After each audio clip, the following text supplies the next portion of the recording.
Welcome to the Master Dealmaker's Secrets podcast. And now, here's sales growth strategist, John Blake.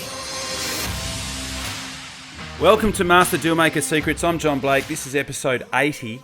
And today we're going to be talking about one very often overlooked part of many businesses' sales processes, which is disqualification.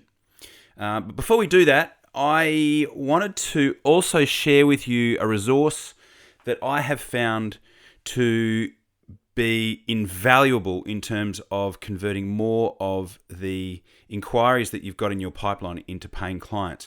You can get it over at johnblakeaudio.com.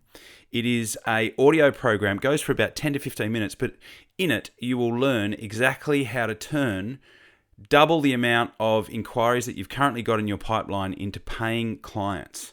So it's an audio training. It works really, really well once you put it into place.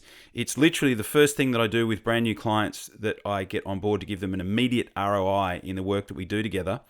You can grab it over at johnblakeaudio.com. What you'll also get is a PDF that's got the exact word for word email follow-up templates and scripts that you can use when you are calling clients that have inquired with you but haven't converted yet. So head over to johnblakeaudio.com and grab that, and I look forward to hearing your success story through putting it into practice. Okay, so I think this is probably going to be a really quick one, but it's a very, very important part that I find that many business owners are missing. So here's the scenario. Somebody comes in, somebody inquires, and what happens is the business will take that person through their sales process, and they will end up sitting on in their proposal sent column of their funnel, and they should probably not be there. Right? So one of the simplest ways that you can increase your conversions is to actually disqualify people that aren't a good fit for your product or service, that don't represent a good opportunity. The best thing that you can do is to disqualify them at the front end. So why would you want to do that, right?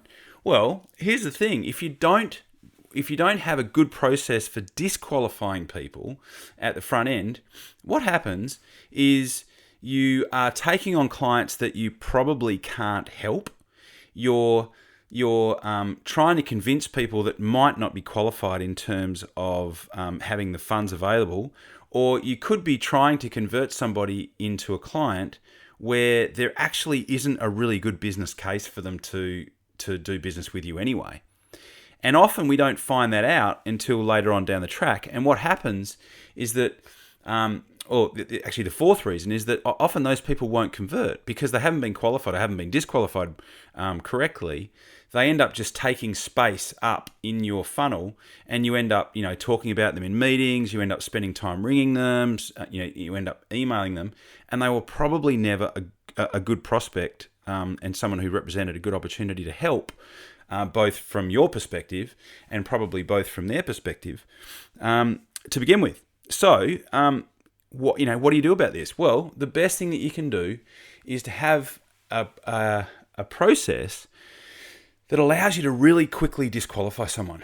And by disqualify, I have a particular meaning to that. I have a particular approach to that. So when you say, you need to disqualify people who don't represent a good fit, often what comes to mind is that you're saying to somebody, oh, look, you know what, we're too good for you.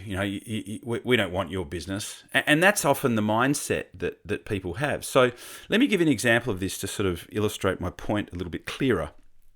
I was doing some work with a company that did painting. So they were a commercial painting contract company, and their targets were hospitals, schools, strata buildings, or strata and commercial buildings. So they weren't really doing a lot of residential. Like, unless it was, a humongous mansion, they would probably take it on. But the, 80-90% of their work was strata and commercial buildings, big projects, and so, but because they had painting in the actual name of the business, inevitably they were getting people that would ring up and they would say, look, we're looking to, we're getting 3 quotes. We need to paint a feature wall in the nursery because we've got a baby coming, right? So to these guys, that just does not represent an opportunity. And even though they would never accept that as a client into their particular funnel, the lady that was answering the calls was really feeling very, very nervous about answering the phone, because she didn't have something that she could say to somebody who she knew that they wouldn't accept as a client. So what was happening is that she was saying, look, we wouldn't accept, we wouldn't accept a job like that. And people were getting upset at her. They were like, well, hang on, you've got painting. It says such and such, painting company. Is our, are we not good enough for you, kind of thing, right? So one of the most valuable things I did in that situation was to give this lady something that she could say where, and also somebody that she could refer that work to, right? So one of the first things we did is I said, okay, we'll find somebody who you would feel confident referring these people to so that they can get looked after with somebody who specializes in jobs of that particular size and of that particular nature. So they found somebody that they could refer that business to, and we put together a script that she could use so that she could say, hey, look, from what you've told me, we don't actually work with projects of the nature and the size that you're actually describing to me. What we would recommend is that you talk to XYZ company. They specialize in that type of work, and they will be able to look after you. So in disqualifying this particular person, we weren't just like sending them off down the road with no direction and no help. We were pointing them in the right direction, and because we were adding value in that particular situation, that person felt served. And, we live in this world where someone that has never spent a cent with you can go online and write you a 1-star Google review. You know what I mean? So you need to have a way that you can disqualify people.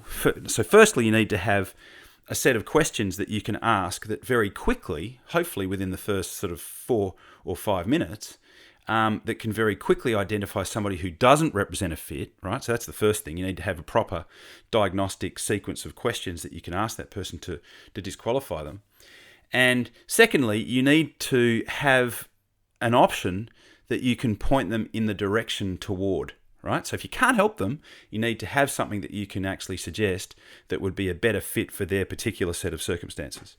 So, and what happens is that if you can do that, if you can quickly disqualify people who aren't a fit and actually more quickly qualify people who are a fit, what happens is that your conversion rate will go up because the people that are in your funnel are actually better qualified and they're more likely to say yes.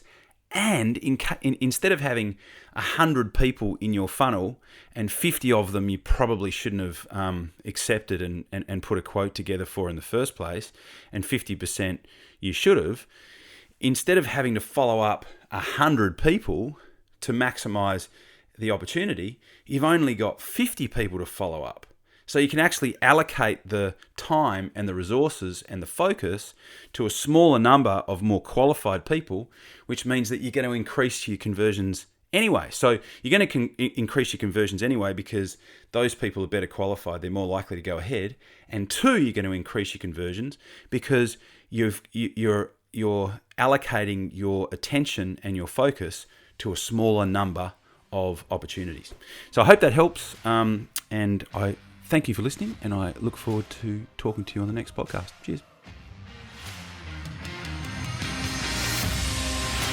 You've been listening to Master Dealmaker's Secrets with John Blake. Subscribe to get more in-depth strategies to maximize your sales process with new episodes every week. And double your inquiry to sale conversion with the lead flow you already have. Go to johnblakeaudio.com for his exclusive free no-fluff audio training and companion PDF guide.